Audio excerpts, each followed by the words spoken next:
The gentleman gives me delight and satisfaction about initiating these new quality-oriented projects which will directly benefit our children. Education is about developing, it's about holistic development of a child who can contribute to a responsible society. Children who can accommodate others' values, others' belief system, understand others' belief system, accommodate them, be willing to work together. And therefore, I see these activities as part of our education process. The agenda joined the organizers of this competition and the promotion meeting and the welcoming all to the 2017 zonal football competition. Ladies and gentlemen, I am really extremely delighted and very honored to officiate at this zonal football competition organized by the Department of Food and our ministry. Event marks today a culmination of the whole zonal competition, and I thank the organizing authority for orchestrating this highly respected event for the past 2 years. Any opportunity for humans to learn, explore, and acquire important components of their mother tongue is highly valuable in this area, and I applaud the efforts of all stakeholders for pioneering the vision for the competition we are witnessing today. Our ministry alone, our department of Urdu alone, will not be able to successfully undertake these kinds of activities without the support of stakeholders. For several reasons, our stakeholders have a deep understanding of some of these subject areas. Our stakeholders have control over institutions which will contribute to assist us in undertaking this particular project. And our stakeholders also can provide us with supplementary resources, both financial as well as other resources, which can assist us in ensuring that we do this and deliver at the highest quality level. It is not something that we want to do as a task.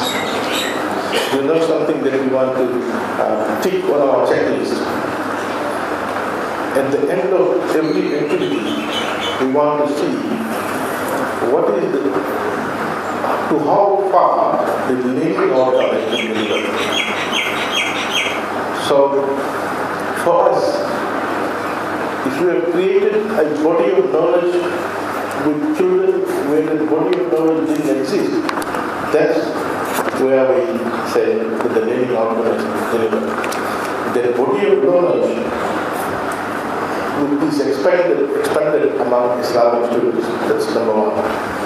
But the beauty about the activity is that the body of knowledge is also expanded among non-Islamic students, because that will contribute, or help us to contribute towards developing a responsible future-vision society where having this knowledge will allow everyone to understand and accommodate the society which is comprised of multi-ethnic, multi-religious people.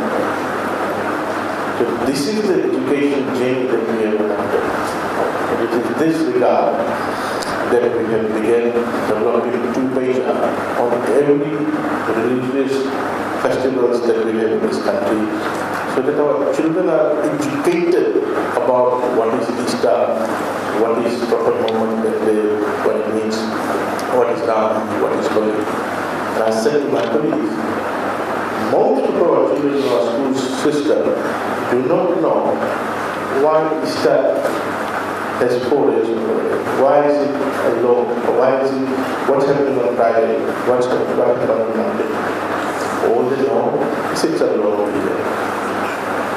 And therefore, we have developed a 2-page on Easter. Of course, all the writers that we do in this area are vetted and proved first by the respective 5 pages. high school. For example, the ISTA has been approved, the write-up has been approved by the Methodist Church of India. Ramoni Goli has been approved by the Sanatana.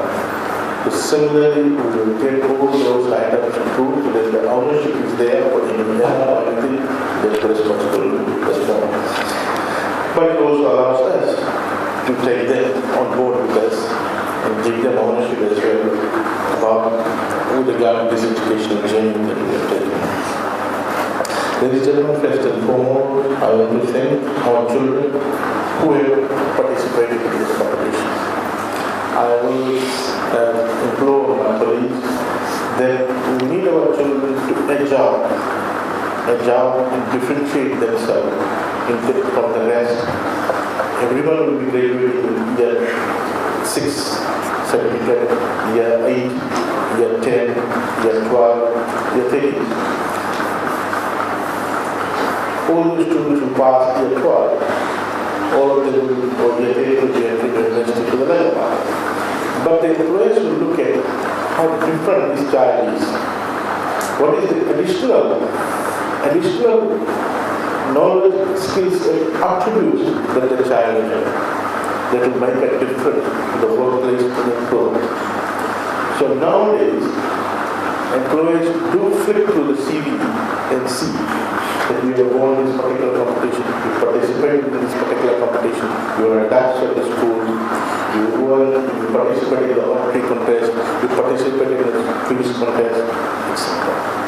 It makes a lot of difference in terms of you demonstrating to others that you went out of your way from the textbook standard framework and acquired this additional body of knowledge. And therefore, you can contribute better than the others who came out, graduated with you in that particular year. Ladies and gentlemen, today we have a total of 62 primary schools and 12 secondary schools from all over Fiji who participated in this competition. I want to thank the leader of this project, Mr. Udu, for Mr. Dusher Muhammad for leading this. It's not an easy thing. At times we find our staff combining themselves to be templates given to them. They become what I term as a template-driven staff. But to go out and do this demonstrates how capable you are in terms of encouraging increasing number of people to participate. Along with it, it's not only the students who are participating, it's their teachers, their parents, their friends. Because all of them would want to get together to ensure that the child does best. So we have not only had this 62 primary schools and 12 secondary schools and the students, but we have the teachers, we have their parents, we have their masjids, we have their friends and relatives who work together to see that this child gets the correct knowledge, does well, present well. In the process, we have educated the community. Ladies and gentlemen, over 400 million people in the world speak Urdu as their first segmented language. It is estimated that more than 200 million are in India, Pakistan region alone.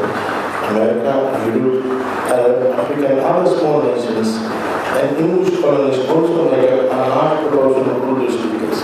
In Fiji, we also have a large number of Urdu speakers, and Urdu as a language has been taught in Fiji from the early years of 60s. Many schools across the country also ensure that Urdu language is thoroughly inculcated in our school curriculum. School education has been large, but has also been studying Urdu language in the external education. And again, we can't succeed without support from Fiji Muslim League because of the depth of knowledge and research that exists there. And I want to thank Fiji Muslim League for providing us with resource material and support to ensure that we don't face these kinds of risks. Then January 2015, we had 5,209 students at Urdu and English language schools to Fiji. In 2016, the number grew slightly to 5,340. So in 2015, we had 5,292 students. Last year, we had 5,340 students. And in 2017, currently, they are estimated to be 5,320, slightly increase doing student doing so 2015, 5,292, 2016, 5,314, and this year, 5,320, increased by 6. But we can do better by help university to identify opportunities. There are schools which is written to me saying that it's difficult to find opportunities. So we need to work together and ensure that we may have the stock of teachers so that we can dip into them and get them to teach in schools. Ladies and gentlemen, all over the world, there is a massive shift from people to learn English. English development has been considered the most important goal of people all over the world.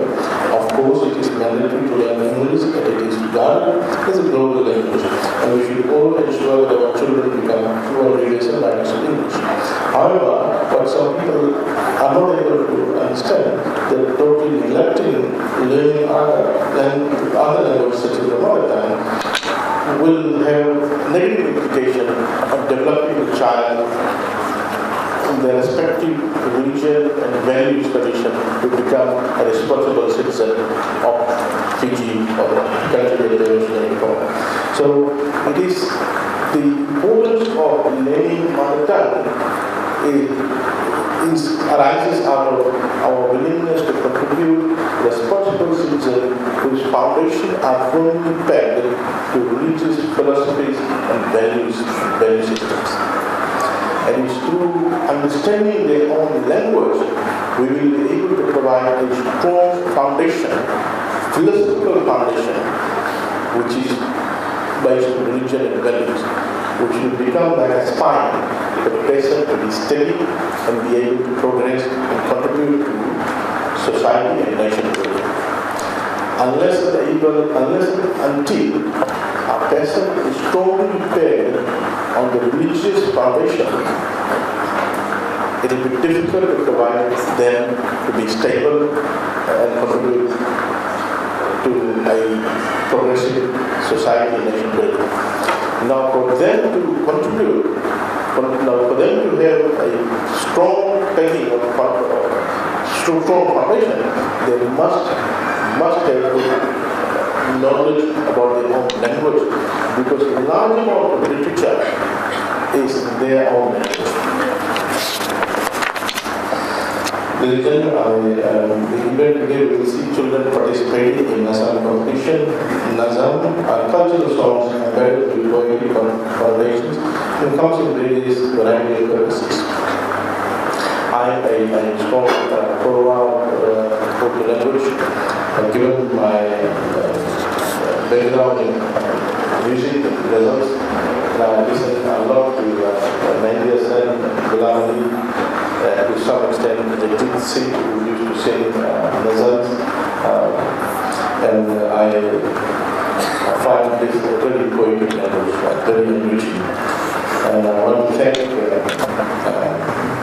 the Urdu department for allowing children to acquire knowledge in the area of Nazam and Urdu. I was some weeks later, last week I was at Bunmono Islamic Language School, and there was a girl that performed and sang so well. I see the head teacher, she's here. Given that I got a basic training in vocal singing, I saw her performing perfectly with her pitch without being off pitch and without using any instrument. For any singer to sing without the support of a particular instrument and not going off it, it's a great achievement. And she did extremely, perfectly well. She's never got copies, and she's a primary school student. So I want to thank whoever guided her. And I always say that we often copy songs from India, but we need to understand that there are three key lessons involved in the particular production of the song: the singer, the lyric writer, and the music director. And the most important person is the lyric writer, because it is the person who writes the words, the poems, that makes up the ghazal. And then the second is, of course, the singer and the music director. But in Fiji, our singers, they've never gone to any formal musical institute or university. We don't have it here. So whatever they produce, the output, it is their own original raw talent. We must congratulate them and the child who sang. Ladies and gentlemen, the